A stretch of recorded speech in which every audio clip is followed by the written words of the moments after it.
Anne Souvenel, tu es présidente d'Art en résidence, Réseau national, et par ailleurs directrice artistique de Finisterae, Centre d'art insulaire.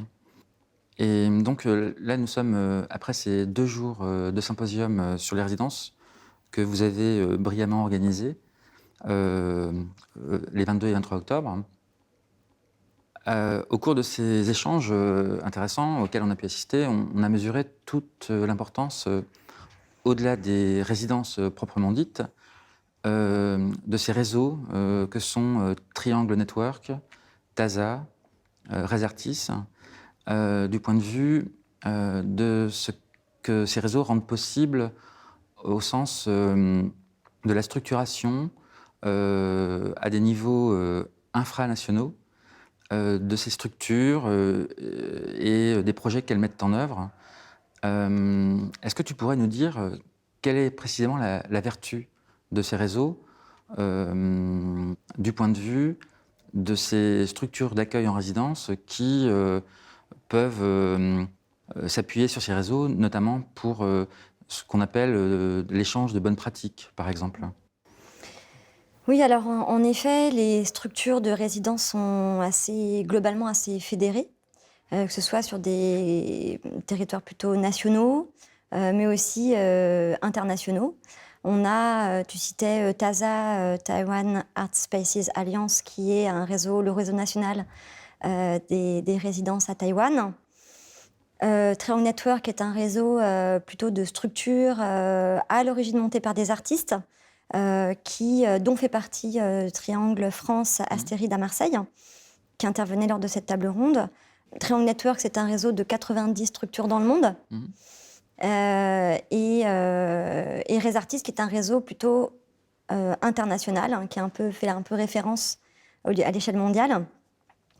Ces structures sont parfois ont des statuts juridiques très différents.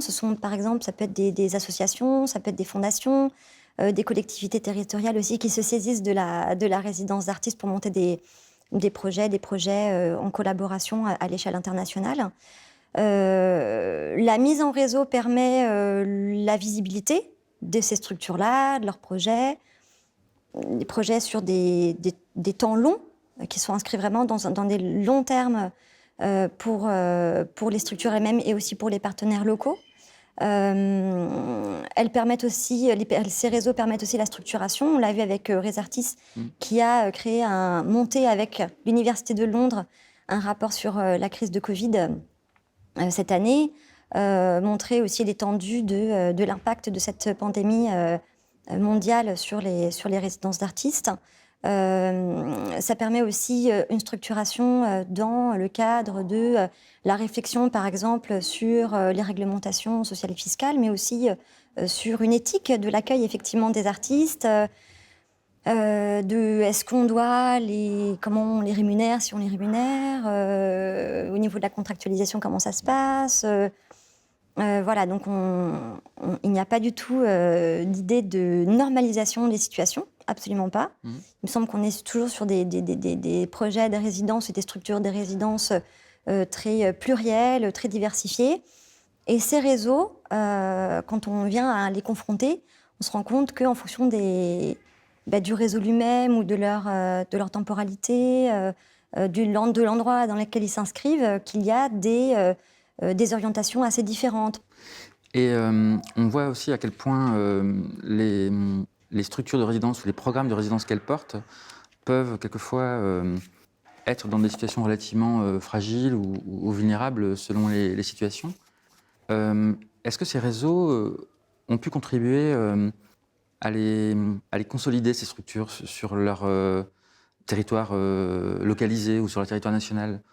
On a notamment parlé ensemble de Suspended Spaces, qui est un projet dont la trame est particulièrement fine, puisqu'on voit à quel point la rencontre, les échanges à des niveaux vraiment très proches du terrain fondent même leur action, quoi. Dans quelle mesure il est important donc pour la pérennisation de ces projets de permettre la poursuite de ces de ces missions de ces structures sur place? Là, tu parles de Suspended Species, c'est plus un collectif d'artistes qu'une structure.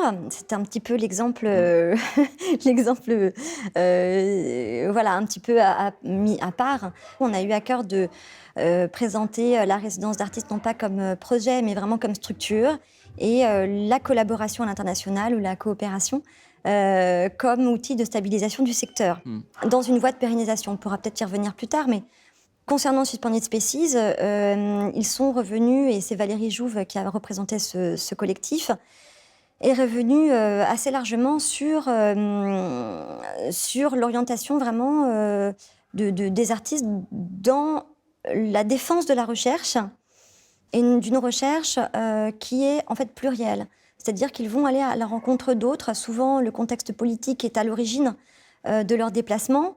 Voilà, ils vont arriver dans des endroits qui sont extrêmement tendus par des conflits géopolitiques.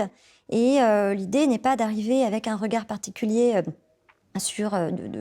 d'une personne extérieure sur une localité particulière, mais de penser la modernité ensemble. C'est-à-dire de penser l'identité culturelle du territoire en frottement, en opposition, en rapport avec d'autres endroits dans le monde, et de construire un monde ensemble. Voilà, en ce sens, la recherche fondamentale est revenue à plusieurs endroits, pour Dos Mares également, puisque l'idée de Dos Mares à Marseille est de revenir également sur une résidence, sur vraiment des projets de résidence sur mesure, pensés avec l'artiste évidemment, sa recherche, l'endroit dans lequel il ou elle se trouve par rapport à son parcours, dans sa globalité, et puis aussi dans un échange soutenu de confiance vraiment avec le partenaire local. Ok, donc des résidences pensées vraiment à l'échelle et depuis les préoccupations des artistes eux-mêmes, sans se placer forcément dans une perspective nationale ou bilatérale. Et donc, ce qui permet de donner aussi à ces projets des grains très fins, des questionnements très on va dire, très proches des situations locales et des conditions dans lesquelles les artistes peuvent travailler, se déployer, donc sur des scènes artistiques presque dans une position, on va dire, contre-institutionnelle ou contre... c'est ça? Après, je pense aussi quand tu parlais tout à l'heure de pérennisation, Oui. durabilité et pérennisation, je me permets juste de rajouter que la part de prospection dans ces projets unilatéraux ou croisés de résidence, la part de prospection est souvent extrêmement lente, onéreuse, pas forcément visible, pas forcément soutenue. Et qu'une fois que cette prospection est réalisée, ensuite les projets peuvent rouler, peuvent continuer. Et on a, et je repense encore à Dos Mares, et aussi à Isolatia, qui est une friche en Ukraine.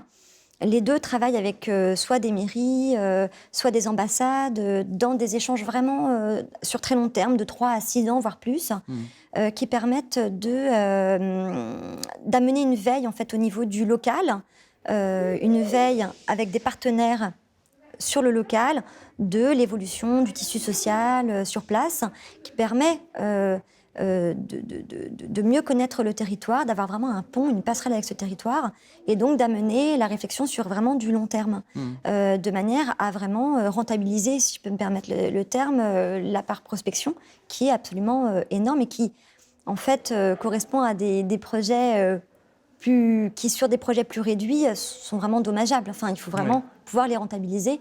C'est l'idéal. Et quand des pérennisations se mettent en place avec des territoires locaux, on arrive presque parfois à de la délégation de services publics et vraiment inscrit dans une espèce de contrat de confiance avec le partenaire, qu'il soit collectivité, État ou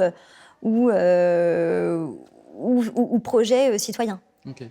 Merci Yann pour ces échanges.